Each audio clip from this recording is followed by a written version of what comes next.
As students heading off to college, many of us are leaving our homes for the first time. It's exciting to think about going out to get an education, figuring out our place in this world, and being on our way to becoming adults. We're exploring who we are, what we believe in, and where our passions lie. We're also living on our own, dealing with more stress, and learning to cope with the many challenges that life presents.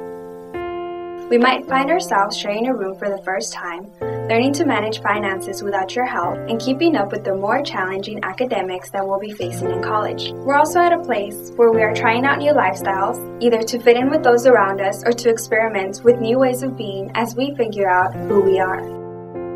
With all we're confronting, we can feel stressed out, anxious, or even depressed. In fact, studies show that 1 in 5 college students struggle with depression during their college career.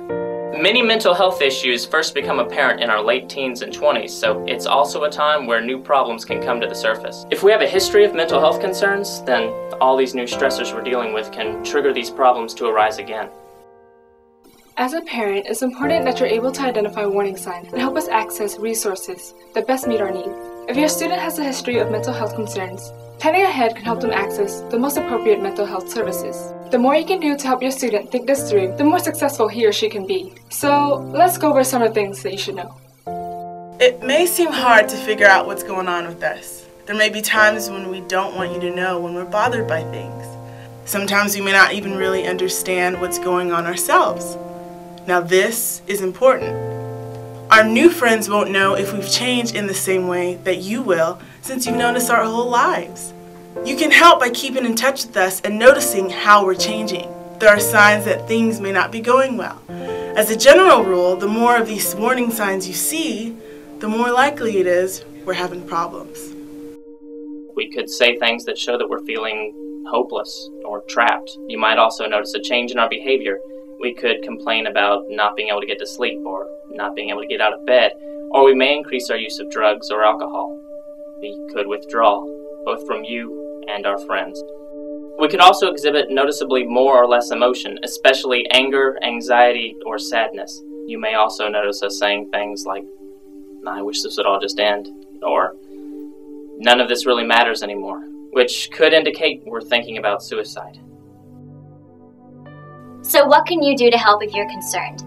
Talk to us early about the transition to college.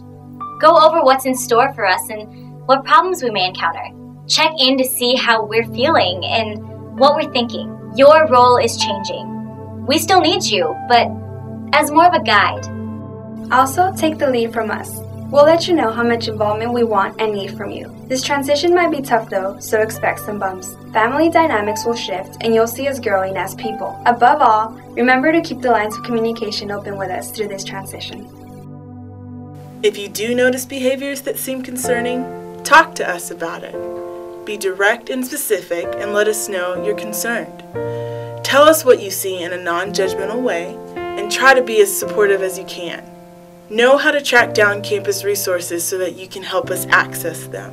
Some good ones to know about are the Counseling and Mental Health Center, University Health Services, and the Behavior Concerns Advice Line. You can find all these resources on the UT website or learn more about them by contacting the New Student Service Office. If you're not sure where to turn, you might call people on campus you're familiar with. The Office of the Dean of Students is a great place to start, as they're the most familiar with campus resources and can point you in the right direction. And of course, you can always ask us. We often know our campus best, and together we can find our way to the right resources. I'm Chris Brownson, and I'm the Director of the Counseling and Mental Health Center at UT.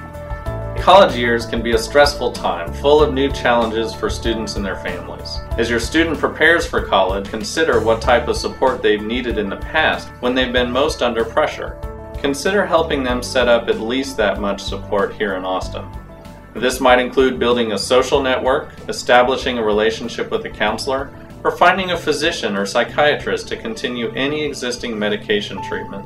It's also a good idea to familiarize yourself with the resources available on campus. The Counseling and Mental Health Center is one such resource. For a small charge, students can meet with a counselor who will work with them to develop a plan to make their transition to college a success. This might include short-term counseling, psychiatric services, groups or classes, or any of the other many resources we offer. The Counseling Center is available for students to meet with a counselor even on the same day if needed, and we also provide free 24-hour telephone counseling. Now, if your student's mental health needs extend beyond the short-term counseling we provide, feel free to contact our referral coordinator who can connect you to the appropriate community resources. Planning ahead can be very helpful to your student, so even before the semester begins, we would be happy to assist you in finding the resources your student needs. Above all, we want to partner with you and your student to make the transition to college as smooth as possible. We're hopeful that you'll feel supported and connected to us as you join the Longhorn family.